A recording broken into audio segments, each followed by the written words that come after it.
నేను ఒక సిద్ధాంతం చెప్తా, ఒప్పుకునే వాళ్ళు ఒప్పుకోండి, లేదు అని ఖండించే వాళ్ళు ఖండించవచ్చు.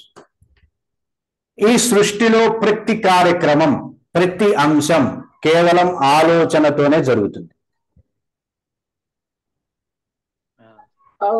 ఆలోచనతోనే కొనసాగుతుంది, ఆలోచనతోనే పూర్తవుతుంది. ఒప్పుకుంటాం గురుగారు. అవును గురుజీ. అర్థం అవుతుందండి. నేను లావుగా ఉండే వ్యక్తి సన్నబడుతున్నాడన్నా, సన్నగా ఉండే వ్యక్తి లావు అవుతున్నాడన్నా అక్కడ కీలక పాత్ర పోషించేది థాట్, ఆలోచనే. నేను వెయిట్ లాస్ అవ్వాలి అనేటటువంటి దృఢమైనటువంటి ఆలోచన చేత తను సన్నబడతాడే కానీ వ్యాయామం చేత నేను సన్నబడ్డాను అని అంటే అలా వ్యాయామం చేత సన్నబడ్డ వాళ్ళు ఎవరు కూడా ఈ భూమి మీద ఉండరు.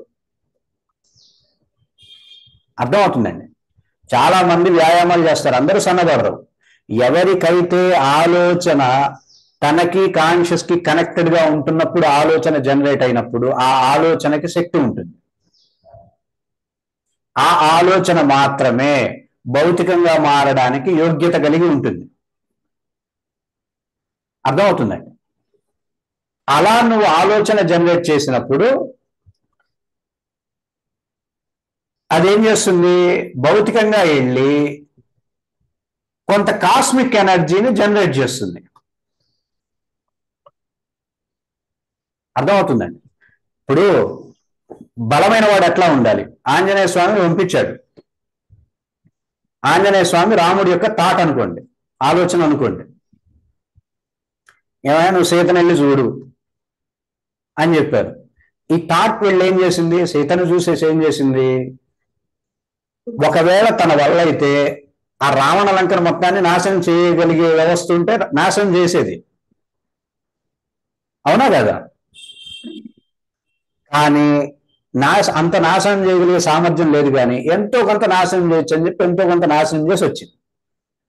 అంటే ఏంటి, రాముల వారు మళ్ళీ ఇంకోసారి యుద్ధం చేసేటప్పుడు కొంచెం ఫ్రీగా ఉంటుంది, అవునా కదా?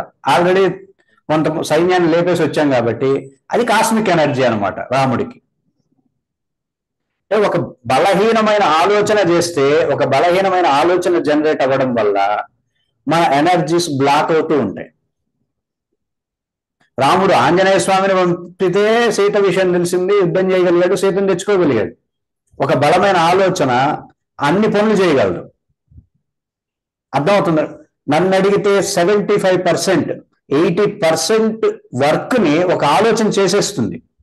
10%, 5% మాత్రమే భౌతికమైన పని ఉండేది. అర్థమవుతుందండి.